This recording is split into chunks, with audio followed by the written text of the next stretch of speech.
escucho, sí. Dios me lo bendiga, hermano. La lectura bíblica se encuentra Apocalipsis, capítulo 3, versículos del 7 al 13.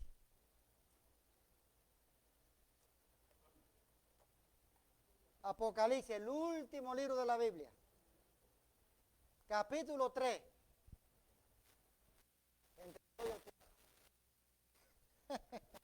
¿Me escuchan bien? Ok. Apocalipsis capítulo 3, versículos del 7 al 13. Cuando lo tengan me dan el amén, sí, pues empezamos a leer. La iglesia que se ponga en pie, vamos a honrar al Señor que inspiró su palabra.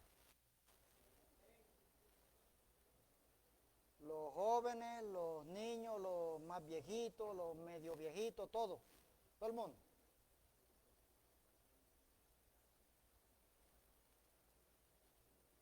Yo espero, no hay problema. Apocalipsis capítulo 3, 3. Amén. Dice así la palabra del Señor. Escribe al ángel de la iglesia en Filadelfia.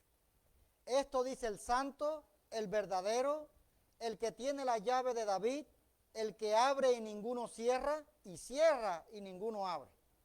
Yo conozco tus obras. He aquí, he puesto delante de ti una puerta abierta, la cual nadie puede cerrar.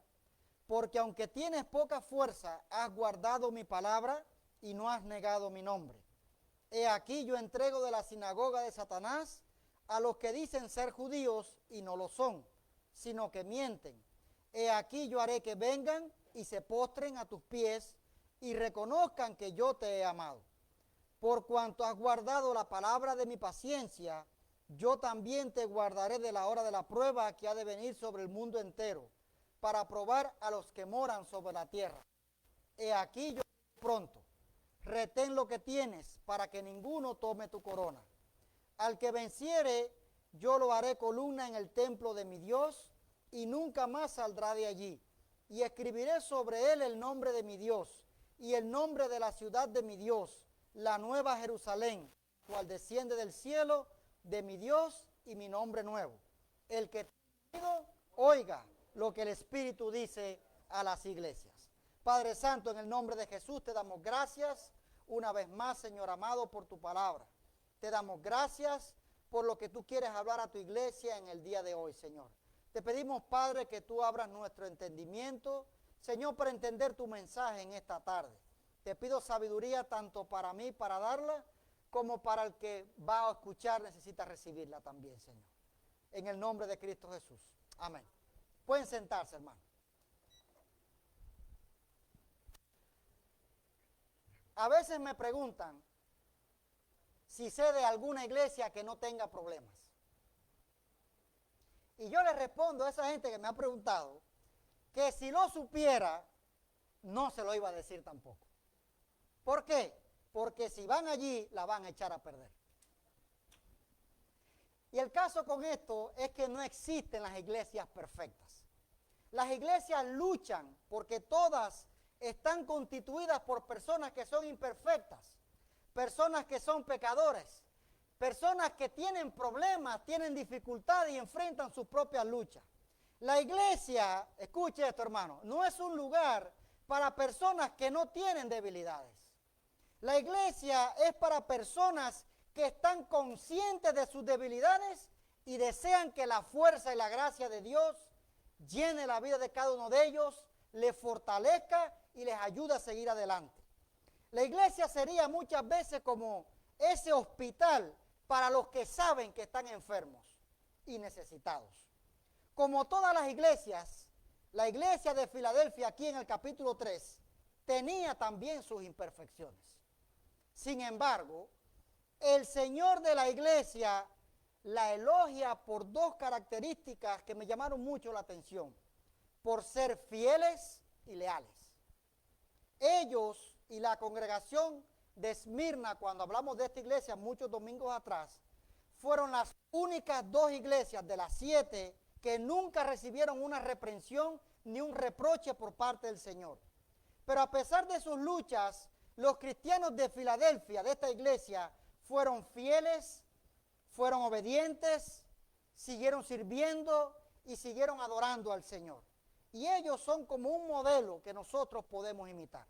Y yo le invito a que vaya conmigo al versículo 7. Vamos a empezar a ver algunas cosas interesantes aquí. Comienza así. Dice, esto dice el santo, el verdadero, el que tiene la llave de David. Y usted preguntará, ¿qué es eso? El que abre y ninguno cierra, y cierra y ninguno abre, y parece un trabalengua. ¿Verdad que sí? Vamos a explicarlo para que usted entienda. Cuando Jesús comienza a hablar, empieza a decir quién es Él. O sea, el Señor de la iglesia revela aspectos de quién es Él. Y es importante porque nos invita a conocer de la manera como Él se ve a sí mismo. ¿Me va siguiendo ahí? Lo primero que dice que Él es santo. Santo no es estar vestido de blanco, ni tener collares colgados en el cuello como allá en mi país, en Cuba. No tiene nada que ver con eso. Santo no es que sea santero tampoco, ni espiritista. No tiene nada que ver con eso tampoco. Por si acaso alguno tiene alguna idea de qué es eso. Santo lo que se refiere es que es alguien que es diferente, alguien que es separado, alguien que está consagrado. Y en este caso Jesús, cuando se refiere a sí mismo que es santo, está hablando de que Él es diferente a todos. Está hablando de que es separado del pecado. Está hablando de que es absolutamente sin tacha, perfecto, puro. Así es Él. ¿Verdad que sí? Entonces, le voy a decir por qué es importante que usted sepa estas cosas antes de hablar de los elogios. Porque también dice no solamente que es santo, o sea, Jesús es puro, sin mancha, es perfecto, es separado del pecado, es diferente a todo lo que usted y yo conocemos. Pero también Él dice que es verdadero. Y verdadero te habla de aquello que es genuino, ¿verdad que sí? Aquello que es auténtico, aquello que es real, aquello que no es mentira. La santidad y la verdad son dos cualidades que siempre van juntas. Es imposible decir que tú eres santo y ser un mentiroso. O decir que tú eres verdadero y tu naturaleza está corrupta por completa. Son dos cosas que tienen que ir. Miren cómo Jesús es. O sea, y me invita de que si Él es diferente, es puro y es verdadero, o sea, que es genuino, que es auténtico, que es real, por lo tanto es alguien que está libre de la falsedad, alguien en el quien no hay perversión, alguien que no tiene error, alguien en quien usted y yo podemos confiar. ¿Vamos bien hasta ahí? Tercer lugar, Jesús se describe a sí mismo, escuche esto, como el que tiene la llave de David. Y usted dirá, bueno, ¿y de cuándo hace falta llave aquí? Ok, esto representa algo importante. Se dice, o sea, las escrituras, cuando se usa la frase llave, se habla de alguien que tiene autoridad. Porque las llaves significa que usted tiene acceso a una puerta y tiene el control sobre ese lugar. Cuando decimos, por ejemplo, que usted tiene la llave de su casa, significa que ¿quién tiene el control de su casa? Es usted. Y usted el que decide con esa llave quién entra y quién se queda afuera. ¿Sí o no? Estamos hasta ahí. Entonces, te dice que Jesús tiene la autoridad para determinar quién entra en su reino y bajo qué condiciones entra también. Entonces, es santo, esa es una persona, es diferente, ¿verdad? Es separado del pecado, es puro, es verdadero, es genuino, es real. No hay falsedad ni corrupción en él. Y tercero, tiene la autoridad para decidir quién entra en su reino y bajo qué condiciones entra en su reino. También dice que es el que abre y ninguno cierra, pero cuando cierra, ninguno abre. Está interesante, ¿verdad? Y esa descripción también me dice que Jesús no solamente tiene autoridad, sino que tiene soberanía y omnipotencia, porque cuando Él decide cerrar un asunto, no hay quien pueda abrirlo otra vez. Pero cuando deja una puerta abierta, que es señal de oportunidad, significa que nadie la puede cerrar tampoco. ¿Me van siguiendo hasta aquí quién es Jesús? Es una descripción, fíjense que no es la interpretación del pastor, es la descripción que él hace de sí mismo. Solamente le estoy dejando saber quién es él. Por lo tanto, nadie puede cerrar las puertas del reino, ni las bendiciones del reino, si el rey decide dejar las puertas abiertas. Pero cuando él las cierra, hermano, nadie las puede abrir tampoco. Entonces, significa toda esta descripción que el énfasis está en que el Señor es soberano y tiene control de su iglesia. El hecho de que Jesús sea santo, verdadero, soberano y omnipotente, significa que cuando no encontró nada en la iglesia de Filadelfia para reprocharle, debió haber sido el gozo más grande que esta iglesia experimentó. Porque si el Señor, que es la verdad, cuando miró en la iglesia, escarbó entre cada uno de sus miembros, no encontró ni un solo reproche. A pesar de que la iglesia no era perfecta. Pero mire lo que él dice el Señor. Son palabras de aliento, pero como quiera, diría yo, siempre hay un reto para nosotros también. Versículo 8 al 11, dice, yo conozco tus obras. Esto bien puede darte aliento o te puede dar miedo. Yo conozco tus obras. He puesto delante de ti una puerta abierta, la cual nadie puede cerrar. ¿Ven? Es el mismo que tiene la llave y él decide cuándo se abre y cuándo se cierra. Con esta iglesia decidió que las puertas están como abiertas y que nadie podía cerrarlas. Y aunque tienes poca fuerza, has guardado mi palabra, no has negado mi nombre. Y escuche, yo conozco tus obras. Al no hallar nada en las obras que le causaran preocupación, el Señor empezó a elogiar a estos cristianos por 4 características. Y quiero que usted y yo nos evaluemos a ver si nosotros como la iglesia tenemos las mismas características. Cuando hablamos de iglesia, estoy hablando del edificio. ¿De quién estamos hablando? De usted y de mí. Usted es la iglesia, yo soy la iglesia. El Espíritu Santo mora no en un templo construido por manos. ¿Mora dónde? En nosotros que somos sus hijos. Por lo tanto, si hay alguien que nos conoce perfectamente bien, ¿quién es? Fíjense que quiero dárselo suavecito. Vamos a ver estas características.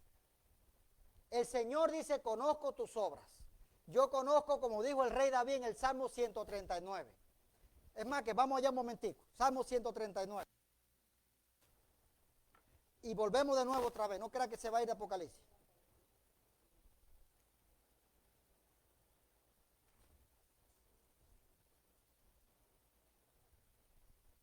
Dijo el rey David. Recuerden, Jesús dijo acá, yo conozco tus obras. Yo quiero explicarle para que usted sepa de qué estamos hablando. El rey David dijo, oh Jehová, tú me has examinado y me has conocido. Tú has conocido mi sentarme y mi levantarme. Para decirte, desde el momento en que tú te levantas por la mañana hasta que te acuestas, Él sabe todo de ti. Todo lo que tú haces y todo lo que dejas de hacer también. Dice, has entendido desde lejos mis pensamientos. Cosas que usted y yo a veces no podemos entender de nosotros mismos, ya Dios los conoce. Has escudriñado mi andar y mi reposo. Y todos, escuche esto, todos mis caminos te son como conocidos. Pues aún no está la palabra en mi lengua. Y he aquí, oh Jehová, tú la sabes toda. Detrás y delante me rodeaste y sobre mí pusiste tu mano. Y al final tuvo que exclamar, tal conocimiento es demasiado maravilloso para mí, alto es, no lo puedo comprender. Mira el conocimiento que el Señor tenía, por ejemplo, de David en el Salmo 139. Y se lo menciono para que sepa cuando el Señor dice, yo conozco tus obras, las conoce antes de que tú las hagas. ¿Va a entender el punto? Por lo tanto, cuando el Señor le habla a esta iglesia, conozco tus obras, sabía todo lo que habían hecho, sabía todo lo que estaban haciendo y sabía todo lo que ellos iban a hacer. Nada escapaba de él. Y cuando miró todo eso, el Señor lo que hace es elogiarlos. Y le dice, en primer lugar, tienes poca fuerza. Parece que era una iglesia pequeña. Parece que no era una iglesia fuerte. Pero sin embargo era una iglesia fiel. Eran fieles a la palabra de Dios. Y eran fieles en llevar el nombre de Dios. Y no tenían miedo. Y cuando mira el versículo 10, sugiere que habían soportado una prueba de algún tipo y habían demostrado ser fieles. Y esto me dice que no es el tamaño o la fuerza de una iglesia lo que determina su ministerio, sino su fe en el llamado y la orden que el Señor le da. Si Jesucristo le dio a esta iglesia una puerta abierta, entonces Él se iba a encargar de que todos pasaran por esa puerta. La pregunta que me hago, cuando llegan las pruebas y las adversidades de nuestras vidas, las que sean, y recuerdo cuando prediqué de la iglesia de Esmirna, tuve que hablar del testimonio de que muchos cristianos en Cuba, por ser un país comunista, sufren persecución. Y yo fui uno de ellos. La pregunta es, cuando tú estás bajo persecución, ¿lo consideras como una prueba para destruir tu vida o como una prueba para fortalecerte? Porque la prueba tiene algo interesante, hermano. Demuestra la calidad de la persona. Cuando llegan las pruebas a tu vida, tú eres de los que te derrumbas y te preguntas, ¿por qué me tiene que pasar esto a mí? ¿Y qué hice yo para merecerme esto? A lo mejor no te lo mereces, pero te pasó igual. O a lo mejor tomaste tantas malas decisiones en tu vida que igual te pasó. Pero eso es culpa tuya, como digo yo. La pregunta es, ¿te derrumbas y le echas la culpa a Dios como mucha gente hace? Porque mi ser amado se enfermó de cáncer y Dios pudo sanarlo y Dios no lo sanó. Y la culpa es de Dios. O tú eres de los que cuando el ser querido está en ese problema, tu fe se fortalece, sabiendo que hay una esperanza para ese que está ahí todavía. Pregúnteselo. Porque cuando llegan las pruebas en el trabajo, que tengo un supervisor terrible, como digo yo, ¿me voy a portar bien, por tal de salir del problema o quiero serle fiel a Dios?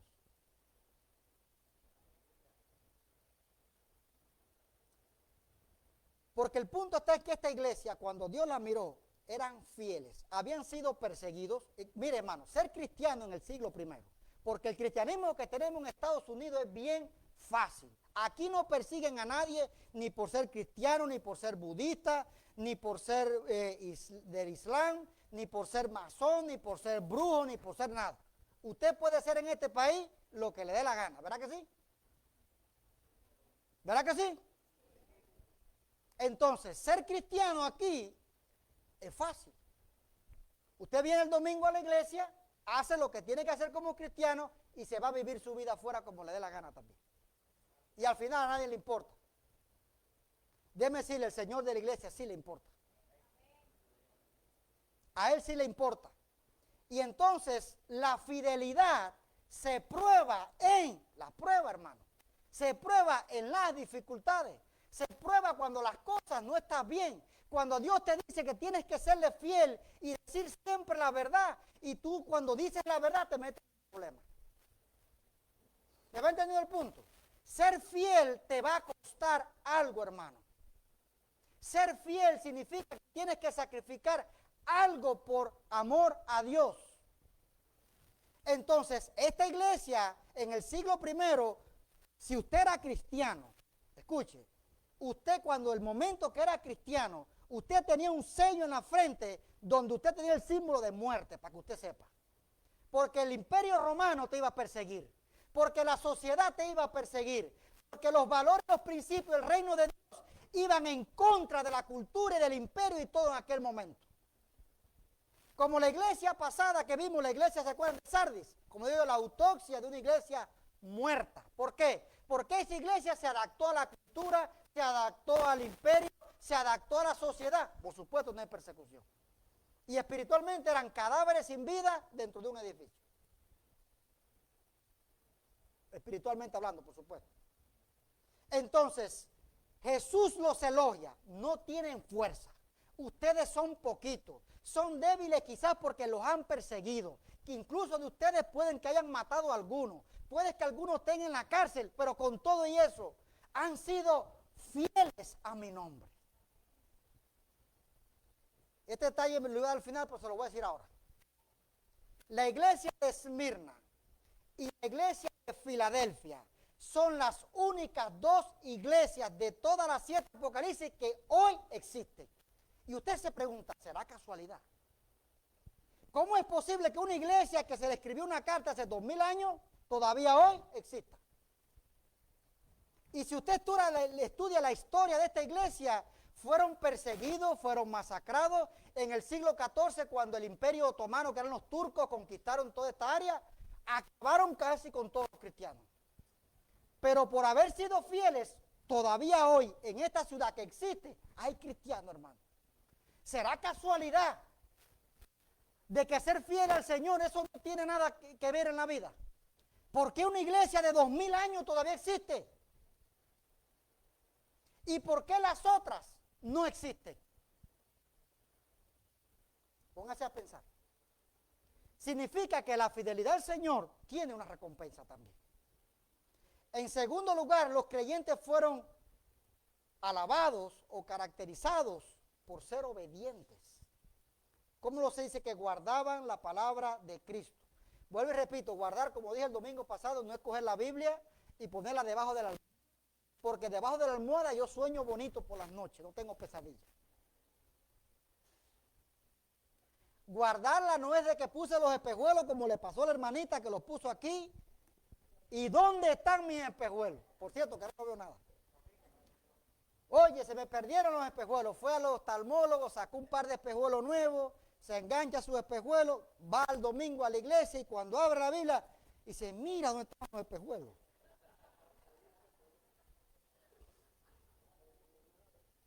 ¿Qué te dice eso?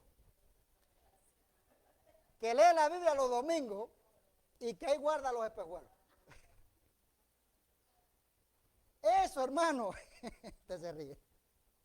O sea, guardar la palabra de Dios no es eso.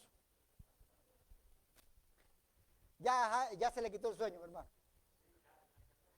Entonces significa que guardar la palabra de Dios, hermano, guardarla es retenerla, ¿dónde? En mi mente y en mi corazón. Pero está guardada, o sea, está retenida para ser usada de una forma inmediata cuando las circunstancias de la vida llegan.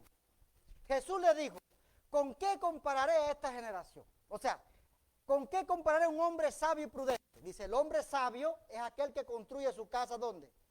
En la roca. Usted y yo no tenemos que ser constructores para esto. Usted sabe que si usted va a construir una casa, usted necesita ¿qué cosa? Un cimiento firme. No conozco a ningún ser humano que tenga, como digo yo, dos dedos de frente, que construya la casa sobre el fango o sobre la arena. ¿Por qué? Porque lo más probable es que la casa, mire, se abra como un juego de barajas y ¡pum! Porque no hay ¿qué cosa? Fundamento. La primera brisa, como digo yo, el primer niño que estornude cerca de la casa se cae. Asimismo es aquel dice que escucha mi palabra y la pone por práctica. Ese es el hombre prudente. ¿Con qué comparar el hombre insensato? Aquel que comienza a construir su casa sobre la arena. Y usted dirá, pero es que ser bruto para hacer eso. Es interesante como Jesús dice, el hombre insensato. ¿Por qué? Porque nadie construiría su casa sobre la arena.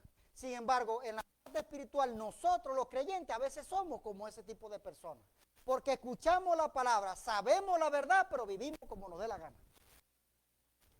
Y la arena se compara con las circunstancias de la vida, los problemas de la vida, las tormentas de la vida. Dígame si la arena es constante. Si usted va a un desierto, se va a encontrar la montaña de arena aquí. Después que pasa el viento, te la encuentra del otro lado. Siempre está cambiando. Porque así es la vida. Constante cambio. Y lo interesante es que la tormenta le van a llegar al que cree y al que no cree. Los problemas llegan al que cree y al que no cree. Las dificultades le van a llegar a todo el mundo. La pregunta está, si guardas la palabra del Señor y las pones por práctica, la garantía es que no vas a caer.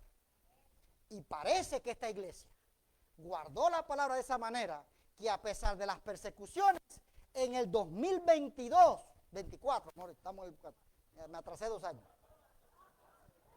2024, todavía esta iglesia existe. ¿Será casualidad, como dice uno? Tercer lugar, Cristo elogió a esta iglesia por no haber negado su nombre. Aquí me voy a tener un momentico también. Porque nosotros podemos negar el nombre de Dios de muchas maneras. O sea, no es solamente decir yo no creo en Cristo, o yo no creo que Dios no existe, o yo no creo esto, no creo lo otro. Nosotros podemos negar el nombre de Cristo de manera sencillita. Nosotros podemos negar el nombre de Cristo cuando usted y yo decimos que somos cristianos y vivimos como si no lo fuéramos. Y el que te mira en la calle, créeme que la gente de la calle son expertos en esto. ¿Qué dicen? ¿Y eso qué es cristiano? Oye, si esa iglesia son cristianos, yo ni voy a esa iglesia. Hay una pila de hipócritas, descarados, ladrones y sinvergüenza allí que para qué voy, si la calle está llena de eso.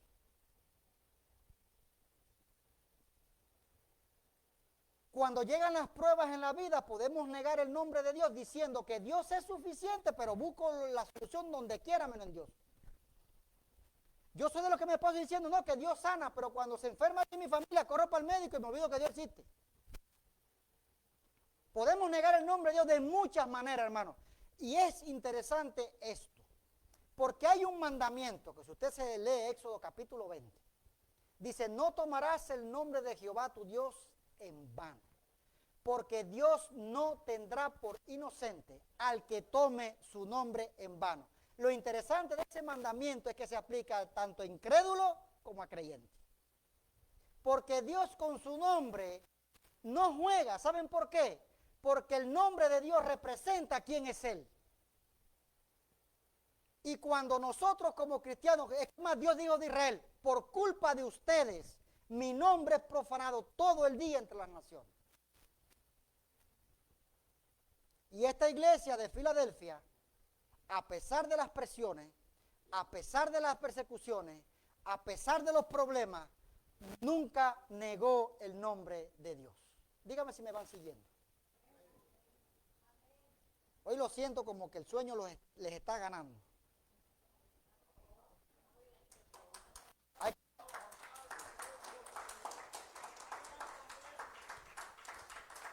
Si no, yo los paro para que brinquen y se me queden despiertos. Dorca, hay que traer café para acá el domingo que viene.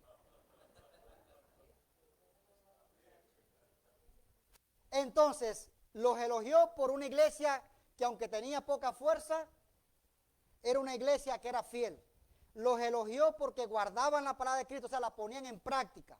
Los elogió porque no negaban su nombre. Y por último, los elogia también, dice, por cuanto han guardado la palabra de su paciencia. Déjeme explicarle eso, porque paciencia no es sentarse en un balance en la casa a esperar que te pasen por arriba. Paciencia es la capacidad, la habilidad de conquistar las adversidades. Y podríamos traducirlo como has guardado mi mandato de ser constante. Usted sabe, hoy fui fiel al Señor, mañana no fui tan fiel, pasado fui menos fiel y después soy fiel otra vez. Eso es constancia. Significa que somos inconstantes muchas veces en la vida, ¿verdad que sí? La fidelidad se trata de que, eso es, le voy a poner el ejemplo que el esposo y la esposa. Me encanta este ejemplo porque es que nos afecta todo en la vida. La fidelidad en el matrimonio.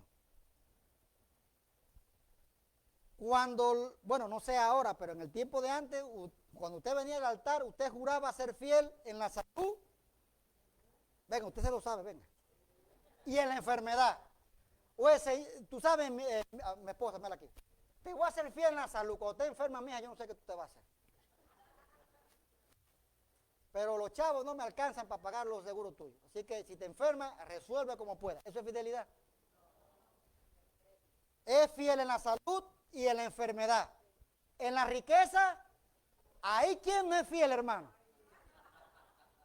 Cuando la cuenta de banco está asombrosa aquello. Cuando el negocio marcha bien, somos fieles. Pero mira, si se te acabó la cuenta de banco, yo no sé qué te vas a hacer. En la pobreza no somos fieles. Voy a ver qué tú te haces, pero yo no sé. No hay plata. Así que ponte a trabajar, haz algo. Y a veces la esposa le decía al esposo. O sea, tenemos la salud y la enfermedad. La pobreza y la pobreza. Hasta... Estás loco, muchacho. Como decía el contrato decía en el cielo hasta que la muerte los separe. Aquí arriba yo no quiero saber de ellos. Ya yo aguanté mis 50 años en la tierra de matrimonio, aquí no tengo que aguantarla más por la eternidad. Es hasta que la muerte nos separe. Eso es fidelidad. Fidelidad habla de constancia. Cuando las cosas van bien y cuando las cosas van mal. El esposo hoy está de maravilla, mañana te dan deseo meterle una piedra en la cabeza. Pero igual tú eres fiel. Igual tú eres fiel. ¿Por qué? Porque la promesa de serle fiel a la persona es en todo, hermano. Que no seamos como dijo el poeta Oscar Wilde, que dijo, el matrimonio es una cadena tan pesada que a veces hay que arrastrarla entre tres. Sí, usted se ríe y él lo dijo. Pero la fidelidad es la constancia de ser leal a la persona hasta el final, no importa lo que pase. ¿Verdad que sí? Porque lo interesante es que nosotros queremos que sean leales con nosotros. Usted cuando tiene un amigo y lo traiciona, usted se siente ofendido. Y recuperar la amistad es bien difícil. Póngase a preguntar si es usted el que falla y ofende a su amigo entonces. Usted quiere que sean leales con usted, sea leal con otro también. Y esta iglesia, a pesar de las dificultades, a pesar de los problemas, fueron constantes en ser leales a Jesucristo. Y déjeme decirle, la fidelidad tiene recompensa. ¿A quién no le gusta eso? Pues déjeme dársela, para que usted vea. En primer lugar, el Señor dice, he puesto delante de ustedes una puerta abierta, la cual nadie puede cerrar. A pesar de que eran perseguidos, a pesar de que eran quizás desechados por la sociedad, a pesar de que iban en contra de la cultura, Jesús abrió las puertas del reino con todas sus bendiciones para esa gente y no importaba si el propio infierno se levantaba, nadie podía cerrar esas puertas. La salvación de eso estaba garantizada. Y el cuadro de Cristo abriendo esa puerta simboliza las oportunidades que le estaba dando a esta iglesia por ser fiel. Piensa en eso, hermano. Quizá usted está siendo fiel al Señor y por serle fiel te estás metiendo en problemas, ¿sí o no? Le estás diciendo a tu jefe que quieres trabajar de lunes a sábado, pero el domingo lo quieres para ir a la iglesia. Y el hombre te dice, no, por decirme te voy a dar domingo, lunes, martes y miércoles libre ahora. Para que trabaje de jueves a sábado.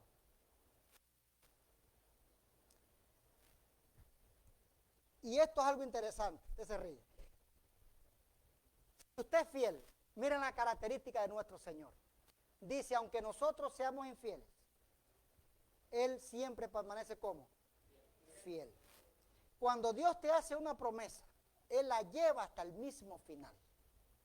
Y Dios la cumple. A veces nos guste o no.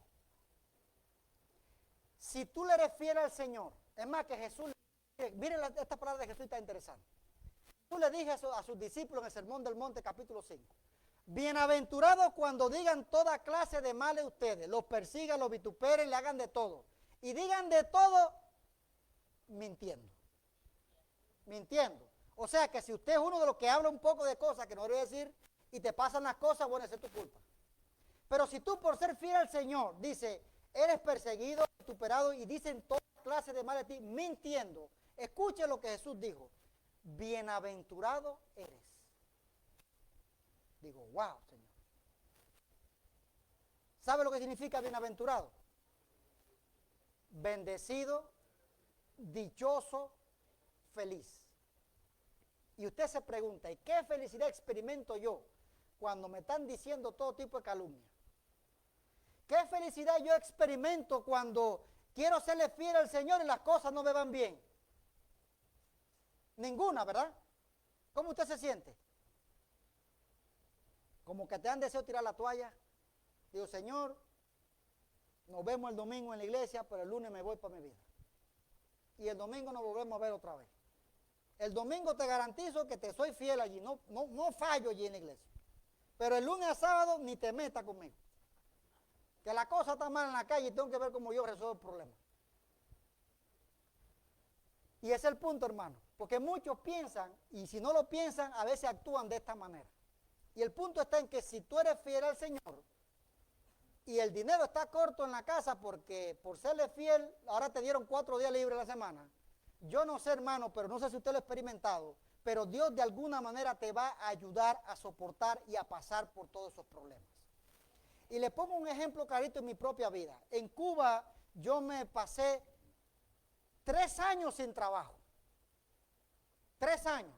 Oye, busqué trabajo. Era profesor de la universidad, por alguna razón perdí el trabajo. Era entrenador, perdí el trabajo. No sé, las cosas que a veces pienso yo que Dios hace por ser fiel a Él. Me quedo sin trabajo por 3 años. Imagínense, los chavos estaban cortos, mi esposa está trabajando y ahí ella creyó que era la que mandaba en la casa porque era la que trabaja y trae el dinero. Ya cómo se ríe. No, es relajando, hermano. Uno como hombre, no sé los hombres si les experimenta eso, a un hombre le molesta como que la mujer, bueno, los hombres que no son vagos, por supuesto. Sí, porque hay hombres que les gusta que la mujer los mantenga. No, los hombres que son hombres, vamos claro, se sienten mal cuando una mujer los mantiene. Se sienten mal cuando ellos no pueden proveer a la casa. Se sienten mal cuando ellos no cumplen su responsabilidad, ¿sí o no? ¿Dónde están los hombres aquí? Padre Santo, ¿qué pasó?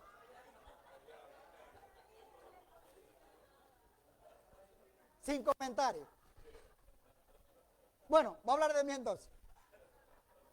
En el caso mío me sentía mal porque no podía proveer. Me sentía mal porque el dinero no... Por supuesto, mi esposa trabajando sola. Y en Cuba, un profesional en aquel tiempo, $20 al mes. Usted se pregunta, ¿cómo vivíamos? Digo, por la gracia de Dios. Y ahí es donde voy a hablarle ahora. Dios me enseñó, y de la manera que no me hubiera gustado, lo que es depender de su fidelidad. Recuerdo una noche que llego en casa y me viene con estas 2 grandiosas noticias. Escuche esto, no hay agua para bañarse y no hay nada que comer. Y el bolsillo más pelado que un calvo. No había nada. Bueno, como ahora sí más o menos, mire. Yo lo único que hice fue mirar para el cielo y digo, Señor, ¿y ahora qué hago? ¿Qué hago? Miren la fidelidad del Señor. No pasaron 10 minutos. Llega un señor de ahí del barrio, como dice uno, con 2 cubetas de agua. Yo no sé quién lo mandó, pero el hombre llegó, mi esposa es testigo. ¿Qué tienen para que se bañen? Digo, ay. Digo, wow. Ya yo me había bañado en mi casa, pero mi familia no. 5 minutos después llega otra señora con un regalo, era un jarro con 5 libras de carne res. En Cuba en ese tiempo la carne res era prohibida. Pero igual, yo me pregunto, ¿y quién le dijo a esta mujer que no había nada que comer? O sea, Dios proveyó el agua y la comida, gracias a Dios el arroz estaba ahí en la casa, así que eso fue, ya usted sabe. Ahí se preparó rápido todo. A comer y a bañarse. Otro día, les voy a poner otro ejemplo para que usted vea. Había hecho un trabajito en Cuba, pues yo trabajaba en lo que aparecía en ese momento, me gané 50 pesos. Me lo echo en el bolsillo, me voy para el agro, no sé, como un mercadito o algo así donde venden hortalizas, cosas así. Y voy a comprarme, digo yo, bueno, unos ajos, una cebolla, qué sé yo, algo para cocinar. Y el Señor pone en mi corazón, aquí, dale los 50 pesos a aquel que está allí. Digo, nada, eso es Satanás hablándome.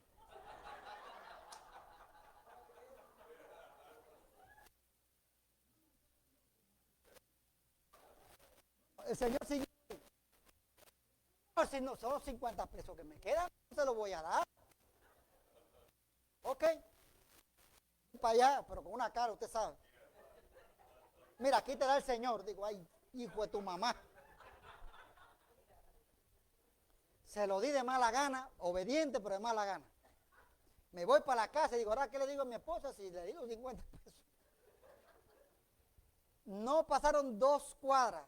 Una señora me dice, mira, aquí el Señor te manda esto. Cuando lo abro eran 100 pesos.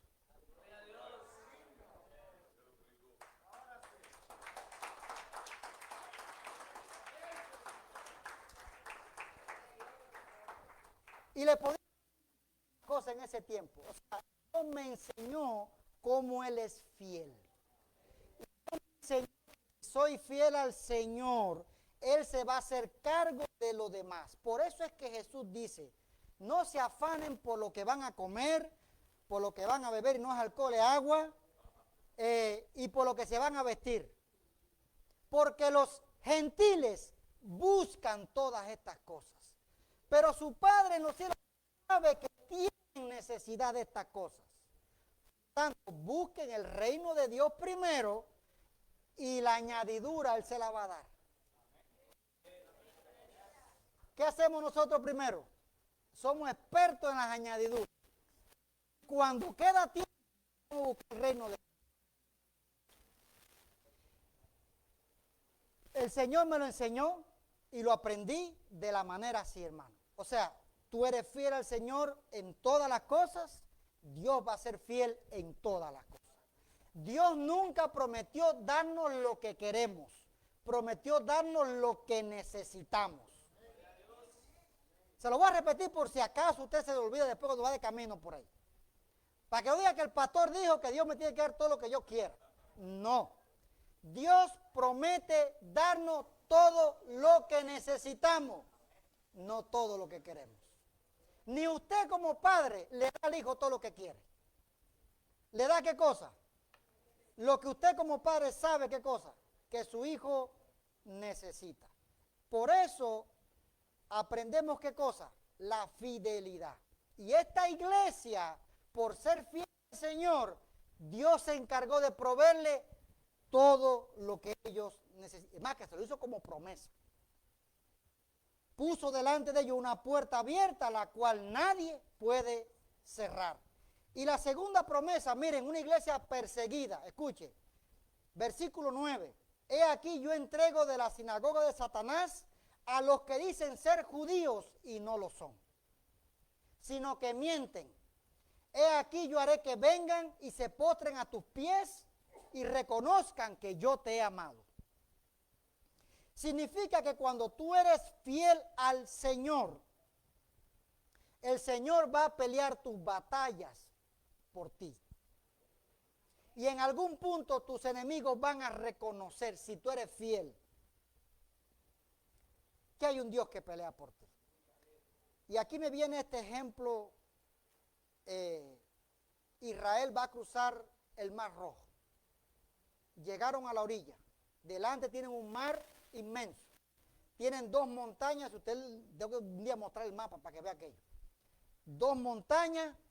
Y atrás, para ponérsela mejor, tienes al mejor ejército entrenado de la época en ese momento. Tienes al ejército egipcio detrás. Y ellos no vienen a jugar pelota con los israelitas. Vienen a masacrarlos a todos y acabar con toda esa gente. Así está la cosa, bien mala. Como digo yo, cuando lo que Dios hace no tiene sentido, porque ellos fueron hasta ese punto, porque Dios mismo lo mandó para allá. Y alguna lección le quería enseñar y parece que era esta. Y en el punto cuando están ahí, empiezan a clamar, se pone a decirle, Señor, gracias porque nos sacaste de Egipto. Señor, gracias por las 10 plagas que mostraste. ¿Fue eso lo que dijeron ellos? Agarraron con Moisés, pobrecito, lo traen loco ya. Para eso tú me trajiste a morirme aquí. Para que esta gente me maten aquí. Chacho, me hubiera quedado en Egipto mejor. Y Moisés, imagínense a quién iba a quejarse. Va con el Señor. Y el Señor parece que no tiene tiempo ni que abrir la boca. Digo, tranquilo. Espera. Esta es la promesa que Dios le hizo a Moisés. Dice, el ejército egipcio que están viendo ahora, nunca más lo van a volver a ver. Jehová peleará por vosotros y vosotros estaréis tranquilos. ¿Qué clase promesa? Ahora, creérsela era el problema cuando tenía el ejército atrás, el mar adelante y las montañas a los costados. Y entonces Dios le dice a Moisés, ¿por qué vienes a mí? Dile al pueblo que marche. Nos vamos a ahogar si marchamos. Porque el punto está en la promesa que si tú la crees, tú actúas en conformidad a lo que crees, ¿verdad que sí? Pero si no te la crees, por muy linda que suene, usted no se mueve. Entonces, el punto estaba en que si el pueblo creía y empezaba a caminar, en el momento que pusieran el pie en el agua, el mar se iba a empezar a abrir solo, porque esa era la promesa. ¿Pero qué pasó? No creyeron. Tuvo que decirle Dios a Moisés, levanta tu vara y vamos a abrir el camino aquí. El punto está en que Israel pasó y cuando los egipcios quisieron hacer lo mismo, ¿qué le pasó? Lo sepultaron. Y entonces Israel, ¿cuándo empezó a alabar a Dios? Pero casi cualquiera. Tú sabes, Señor, tengo un problema, pero usted no lo alaba ahí. Pero el Señor en su misericordia te resolvió el problema. Ahí empieza el grito. Señor, gracias. Tenía que haberlo hecho antes, porque la promesa ya Dios te la dio. Es el punto, las promesas están para ser creídas y están para ser, ¿qué cosa? Obedecidas, hermano. Usted cree y actúa en consecuencia. Y eso fue, esta iglesia, a pesar de la persecución, Dios la guardó. Y esos que las perseguían a ellos son los que después se rindieron ante ellos. Entonces, esa promesa, miren la última promesa que le da. Por cuanto has guardado, verso 10, la palabra de mi paciencia, yo también te guardaré de la hora de la prueba que ha de venir sobre el mundo entero para probar, escuche, a los que moran sobre la tierra. Varios aspectos de esta promesa. En primer lugar, la prueba estaba en el futuro, pero ya Dios le estaba avisando. Me has sido fiel, has guardado mi palabra, me has obedecido. Cuando venga la prueba, te estoy avisando que viene, te voy a guardar. Segundo, la prueba no va a ser toda la vida tampoco, va a ser por un determinado periodo de tiempo y definido. Jesús la describió como la hora de la prueba. Y lo interesante, porque a veces pensamos que cuando Dios me va a guardar de la prueba, es que yo no voy a pasar por dificultades en la vida. ¿Verdad?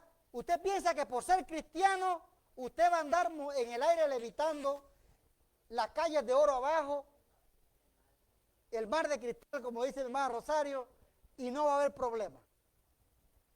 Usted en el momento en que se convierte en cristiano, es cuando usted de verdad está en problemas. Y mire, la frase la hora de la prueba no significa ser guardado fuera de la prueba. Significa ser guardado en medio de la prueba. ¿Usted está entendiendo esto, hermano? Vuelvo con David, mi amigo Davidcito, como digo yo. Aunque ande por valle de sombra de muerte, no temeré mal alguno, porque tú estarás conmigo. ¿Qué te está diciendo eso? que David iba a pasar por el valle, más que conocen la historia de él, por ese valle pasó unas cuantas veces. Lo interesante es que cuando iba por esos valles de dificultad, se encontraba que Dios lo estaba esperando allá. No estaba solo. Y eso es lo que significa cuando Dios me guarda de la prueba, hermano. Significa que cuando vengan las adversidades de mi vida, las dificultades, Dios me está guardando en medio de la dificultad. Para que mi fe no caiga. Para que mi fe no falle. Por eso cuando Jesús le dice a Pedro, Pedrito, mi hijo, entiéndeme que tú no entiendes este problema. Satanás te pidió para zarandearte como a trigo. ¿Te has visto las cribas esas que donde echa el trigo y la tiran para el aire así para que la paja salga y el trigo caiga, ¿no? Así le iban a hacer a Pedrito. Porque Satanás, si usted sabe o no se ha dado cuenta, él tiene un propósito especial con los creyentes. Destruirlos y matarlos. Él no tiene otro. Lo interesante es que Satanás pidió a Pedro. Y Pedrito dice, Señor, tú sabes, tranquilo, que aunque todo el mundo te niegue, yo no te voy a negar. Si todo el mundo te sale corriendo, yo me voy a quedar contigo. Y si todo el mundo te abandona, tranquilo, yo voy a estar ahí para ti. Eso dijo Pedrito. Dice, ay, Pedro, antes que el gallo cante, me vas a negar 3 veces. ¿Por qué? Porque el punto le dice, mira Pedro, una vez que tú vuelvas, confirma a tus hermanos. Dese cuenta que cuando Jesús le da esta promesa a Pedro, no le dijo que no iba a caer. Estaba esperando que cayera. El punto estaba en que no iba a ser destruido porque él prometió guardarlo en la prueba. Por eso es que Pedro no perdió la fe. Por eso es que los otros apóstoles no perdieron la fe. Por eso es que los cristianos de Filadelfia no perdieron la fe. Porque el Señor los guardaba aún en las pruebas.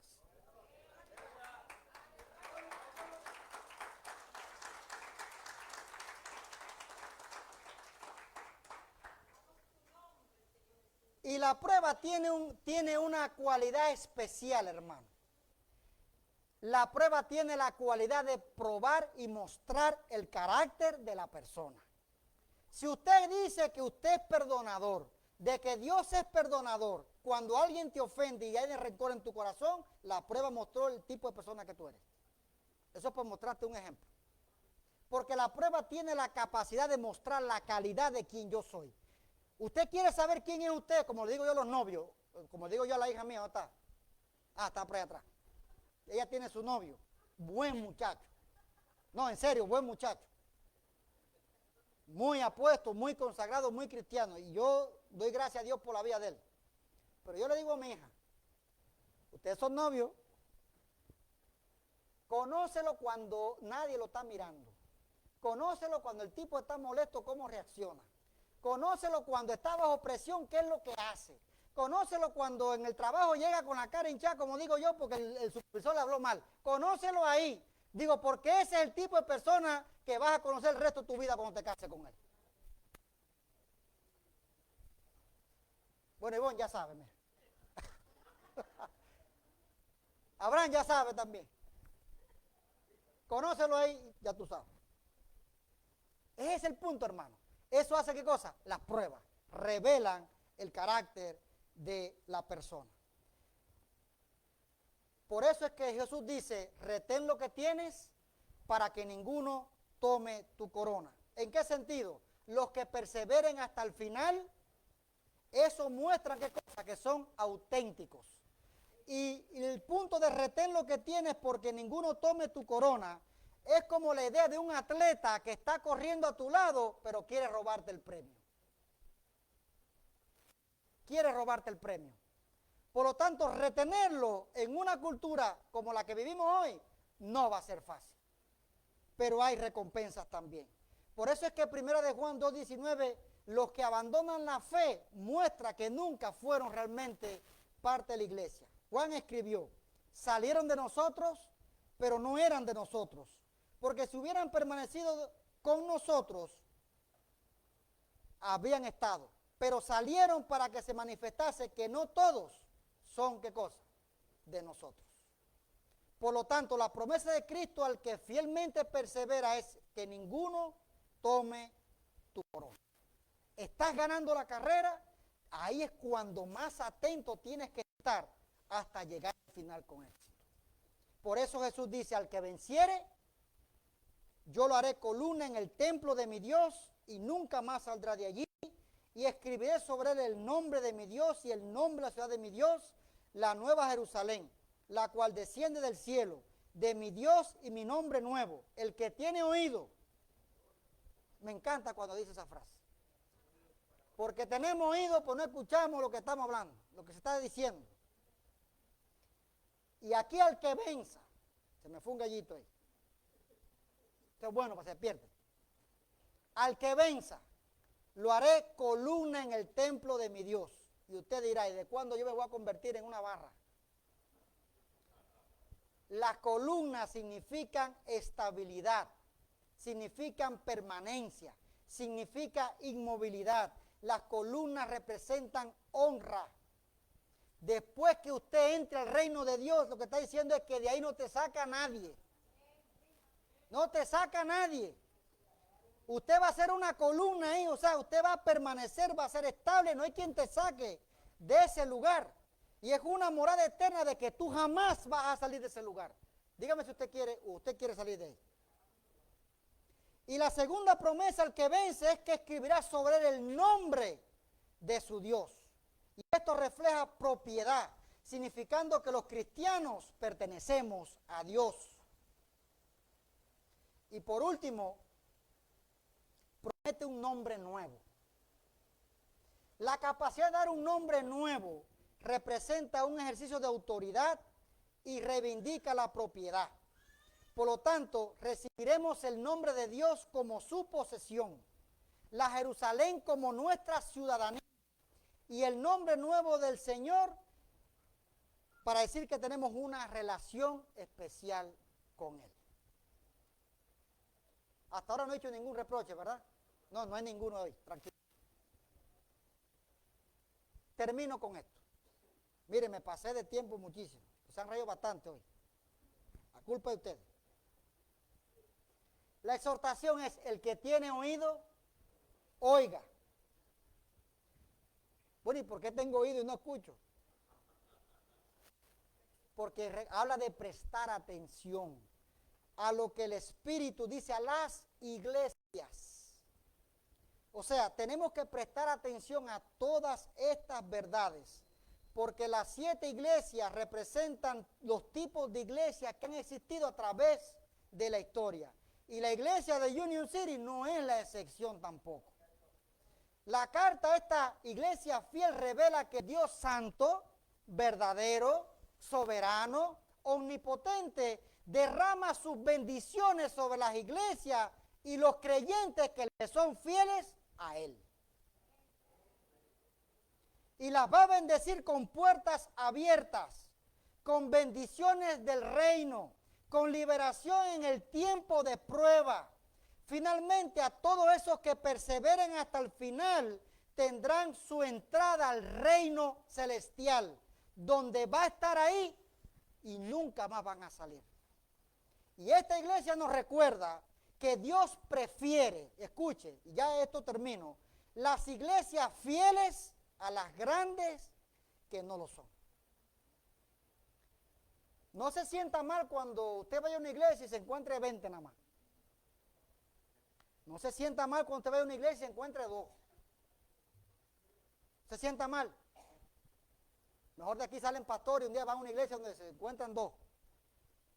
Porque Dios se siente complacido con 2 que son fieles, que con 80 que son hijos de su mamá, como dice uno.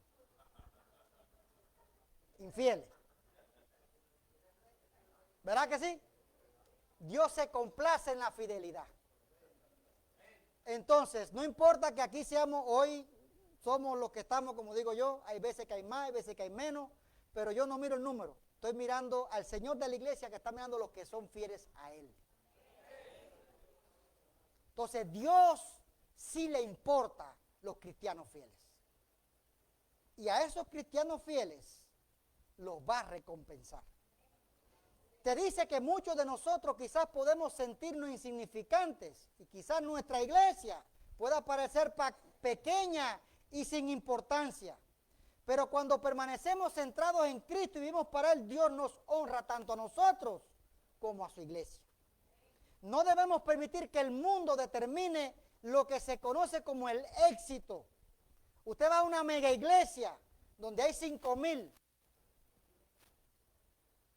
y tú preguntas por el que está al lado y no sabes ni quiénes son. ¿Qué van a conocer? Si pegar al pastor tienes que ir por una cadena. Mire, eso está peor que en el ejército. Tienes que hablar con el ujier, con el diácono, con el presbítero, con el obispo, con no sé quién, el patriarca, hasta que llegue el apóstol. Mi madre. Y cuando llega allá arriba, 4 guardaespaldas. Dime tú, así no se puede.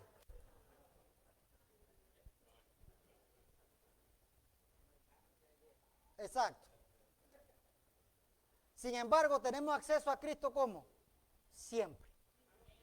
No hace falta mediador, ni hace falta nadie. Y quiero, entonces mire esto, y por eso le digo que Dios recompensa la fidelidad. Le digo que no es una casualidad que la iglesia de Filadelfia todavía existe en la actualidad. No es una casualidad que esta carta se escribió hace 2000 años atrás y esa iglesia todavía existe en el día de hoy. No es una casualidad, hermano. Dios le dijo, te voy a guardar en la hora de la prueba y esa iglesia ha permanecido hasta el día de hoy. ¿Qué me dice eso a mí? Me dice que esto es un mensaje que me debe llenar de estímulo por las promesas del Señor. Porque si guardo su palabra, no niego su nombre, seré recompensado. Amén. Mire que ahí terminé, me pasé ya hoy. Señor amado, me fue la hora hoy. Yo lo que quiero es orar. Tranquilo, vamos a orar. Y usted se pregunta al Señor, ahí usted, personal con Él. Señor, si no he sido fiel, por una razón u otra, ayúdame a hacerlo. Ayúdame a perseverar, a pesar de lo que sea. Y Dios te va a ayudar. Y Dios va a recompensarte por tu fidelidad también. Y quiero que piensen esto para que usted marque un antes y un después. Miren, hermano, lo que pasó de hoy para atrás, si fuiste un infiel, si fuiste un sinvergüenza, si fuiste un alcohólico, si fuiste un drogadicto, lo que haya sido, se quedó atrás. Como digo yo, deje que el pasado se quede en el pasado. Y hoy Dios te da la oportunidad de extenderte a un futuro totalmente diferente. Y cuando dejes el pasado atrás, olvídate de la culpa, del remordimiento. Dios te da la oportunidad hoy de que si tú eres fiel a Él, te va a recompensar. Amén.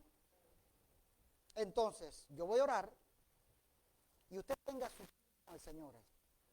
Diga, Señor, sí te fallé en el pasado, Señor, quizás no fui el cristiano fiel que debía haber sido, pero hoy me das la oportunidad de hacer un cambio. Yo quiero ser como esta gente. Amén.